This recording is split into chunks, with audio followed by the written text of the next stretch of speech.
Welcome, Scorpio. This is Regina from Pacific Tarot, getting ready to do your new moon in Gemini reading. This is active on the 14th of this month, and not only are the sun and moon lined up joined in Gemini, but Uranus is there too. Quite possibly there's a distance in degrees. But I'm getting over a flu. Uranus adds a lot of pop, little sparkle, little explosive energy to the mix. But the ruler of Gemini is Mercury, and it's in Cancer, so that also gives a strong undercurrent of emotional needs, allowing the emotional intelligence that you have been fostering for some time to grow. And for those of you with Scorpio rising, this is going to affect you in the area of your intimate partnerships. These are people you manage money with, love, intimate relationships with. So this can be family inheritance, managing that, etc. But it's also an opportunity for you to explore the emotional import, the words that shape your reality, your intentions, even your goals. So this is a rich time, and it is underscoring the words, the language that you can give to your own deep emotional subconscious processes. So stimulating, as always, your creative juices. Let's start with the Yogic Path Oracle, and I pulled Santosha, and I'm going to read a little bit about that. Beautiful image of women in their saris looking at what looks like the moon, the earth, the moon, the planets. You are in a place where you can relax, unwind, and be content with where you are. You've done tremendous work to be at this place. Now's the time to let it sink in and enjoy the fruits of your labor. We often spend our whole lives striving toward the next goal and skipping over accomplishments. We never allow ourselves to experience true contentment for where we are at in this present moment. Take a few moments, place your hands on your heart and breathe. Take in all that is around you, what you've co-created, how far you've come, how blessed you are, the people who love you, that are safe, loved, and supported by the universe. You'll not fall behind by taking a pause and being content with what you have. In fact, this energy will nourish you throughout all your future endeavors. Quite lovely. And from the soul's journey, we have grief. I understand that losing something is an opportunity to appreciate it.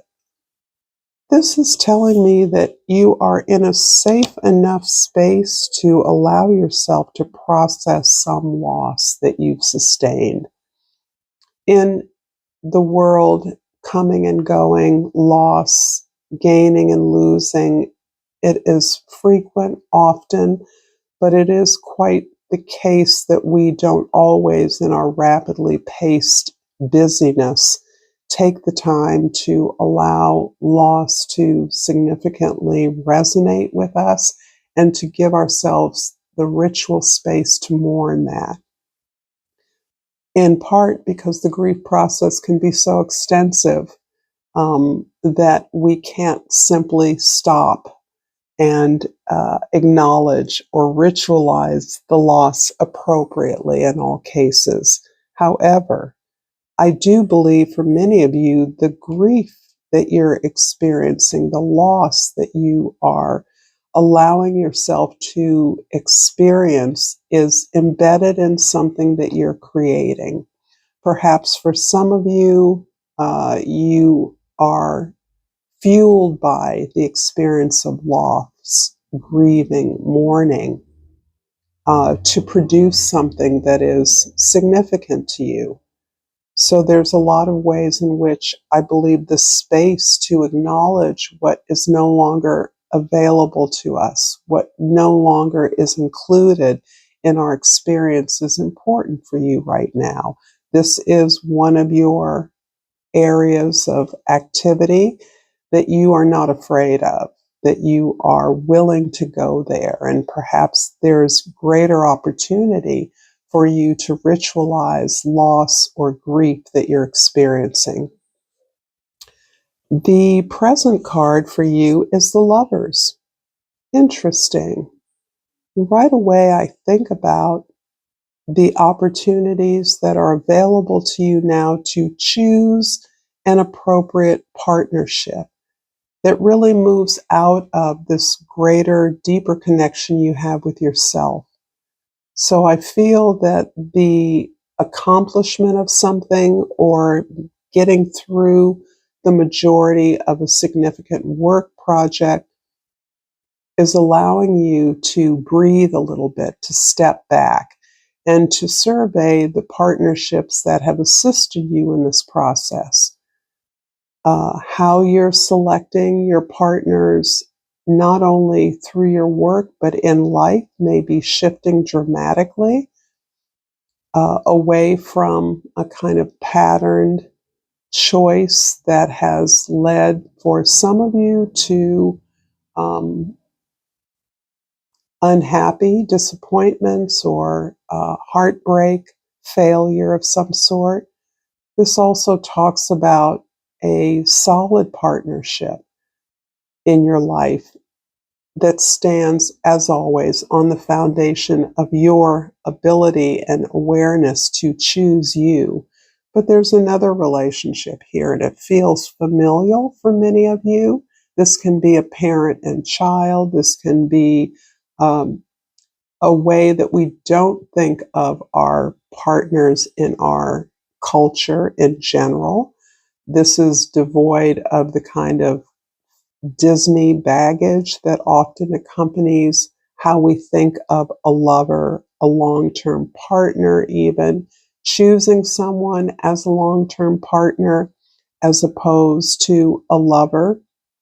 There's a lot of mixed information I'm getting from this card at this time, but I do believe that you're seeing yourself reflected in a significant partnership in your life, and you're defining the way that that partnership lives in your life as long-term benefit, ways that you can work together towards something greater than yourselves. In the past, the Page of Swords.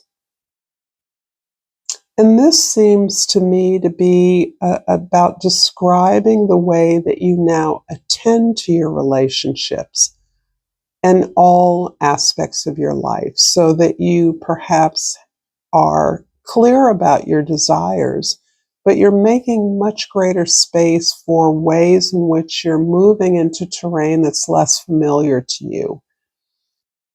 Moving from a place of active agency or projection towards a goal or an intention is putting you in a place where you realize you have to grow, you have to learn, you need to watch those around you in order to understand your role better. And this is positive because it's showing me that you have been opening up to opportunities that were previously not available to you, that you have become patient with the process of simply sensing, believing that something is better for you, that an opportunity is on the rise, is emerging, even if you can't see it, even if you're not sure of what that opportunity looks like or where it's leading you. And this indicates that you are at a place of peace where you can rest in your present moment and allow yourself to really reach into your emotions, your feelings, and kind of study the landscape of your needs, your desires from that place of emotional intelligence, what you've learned along the way. In the future, the Queen of Cups is this beautiful place of centering your heart, centering your desire, centering your needs. And this often attends an effort, a work, a position in which your literal job was to take care of others. And of course, in a society as stratified as ours, there are many jobs in which we are responsible for the well-being of others. But here, you gathered those skills over a lifetime and you actually are applying them to yourself. This feels like being tender, more tender with yourself, coaxing out your emotions, giving yourself a chance to feel your feelings. This can be in regard to a pattern of relationships, but also you on the verge or precipice of having an opportunity to choose a partner, to consciously attract something different to you as you are partnering with different qualities within yourself. There's a lot of courage here. There's a lot of soothing that is necessary. And it feels as though this fueling of grief to your creative process is part of what you are unraveling through your creative imagination. So this is building more success, more achievement, or continuing to use this rich vein of your emotional vulnerability, your subconscious desires to create something that helps you, that others help you to develop. If this is resonating for you, Scorpio, please like this video and subscribe to my channel, Pacific Tarot. I appreciate all the ways that you do that, knowing how important it is that I stay doing what I'm doing. The Page of Swords is clarified by the Fool and the King of Swords. Quite lovely here. So yeah, this coming to a place of not knowing was really a powerful moment of release for you. Understanding the limits of what you know and how much do you need to know to believe in your ability to surmount any obstacle or challenge before you. It's interesting because this liberation that you have afforded yourself by relaxing your boundaries and your guards, by relaxing your thoughts, not overthinking, by simply accepting the limitation of your knowledge, what you know, even about yourself, has really put you in a position of being able to master that process, to speak to that process, to build upon your expression of words, the voice you use, the story you're telling is really unfettered. And it's about the telling rather than the experience itself. The experience of your truth, your justice is something that you've been actively working towards through allowing yourself to immerse yourself in your feelings and where they're leading you, understanding that that's your truth. But you are also quite adept at pulling in a kind of conversation or discourse around the ideas that you are pursuing, the ideas of truth, vindication, even revenge, feelings that others might be afraid of looking at. But this idea of grieving has a larger cultural context for you that you are able to manage, to leverage towards the telling of your own story. In the present, the Lover's card, 2 cards to clarify that. We have the 2 of Swords and the 4 of Swords. Okay, so this is really the idea of relationship is something that you are moving to a higher level. In many ways, this is elevating and centering yourself and the connection with yourself to a place that fuels other aspects of your life, where you can build other aspects of your life. This process of healing, recognizing your responsibility in any experiences you've had, choices you've made, decisions you've made in the past, has actually gained you a measure of success, confidence, and an unveiling of your truth, a kind of illumination of who you are and what your values and principles are. You made a choice long ago to move in the direction that you're moving in. It feels as though you are moving towards an alternative, moving away from the status quo or the expectations others have of you.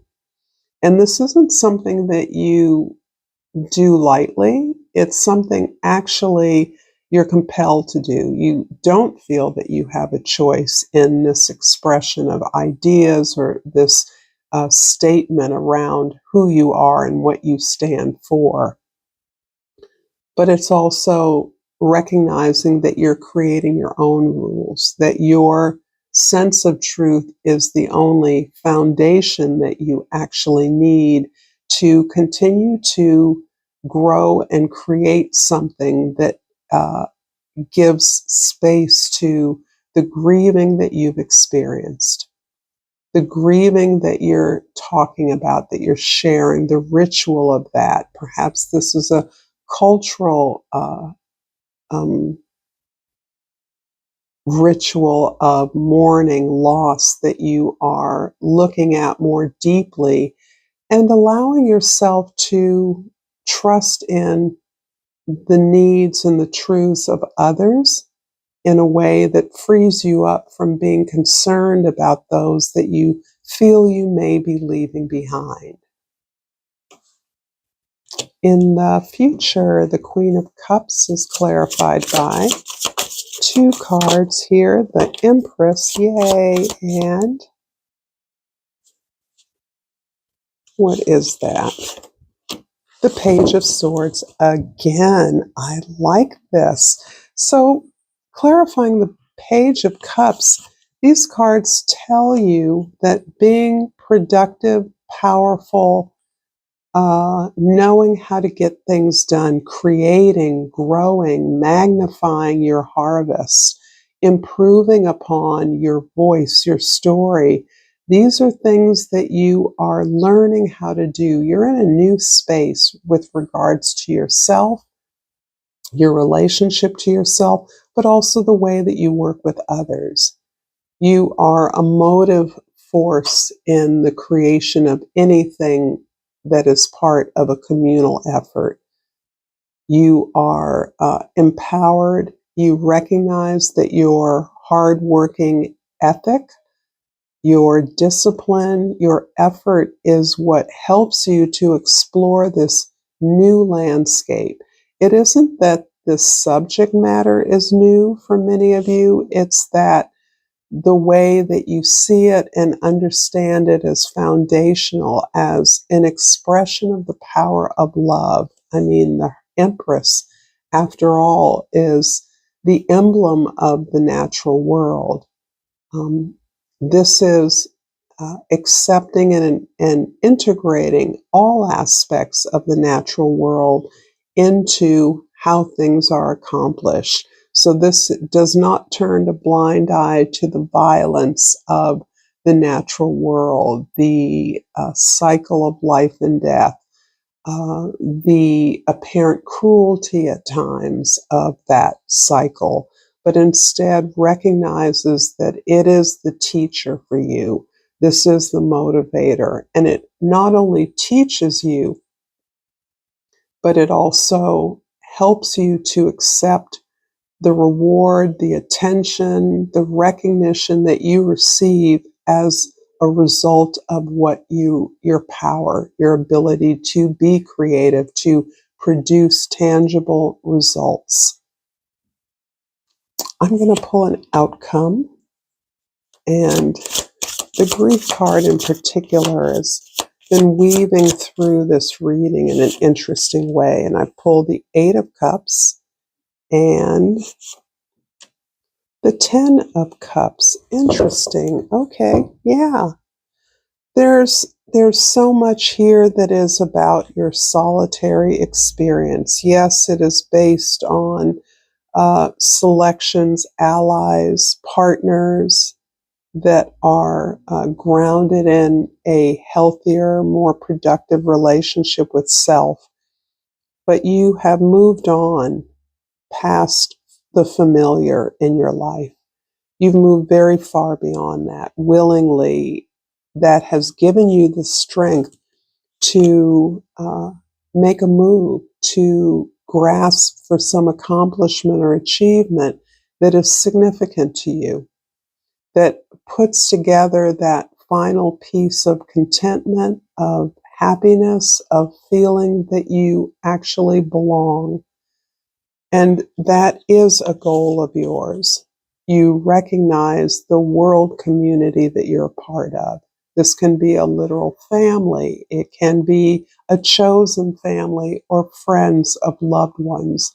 But this community of support is exactly your intention, the place that you're moving to. And this place is about activating more change, generating more change, opening up more protection, safety, security, the ability to delve safely into your vulnerability, into the range of your experiences, not just the happy experiences, but for you being a part of a world community or your regional community is key to where the impact you want to have exists for you. And I'm going to finish up. And I pull the red rose. And the red rose is courage. Be brave, be strong, believe. Thank you so much, Scorpio, for this beautiful reading. Until next time, namaste.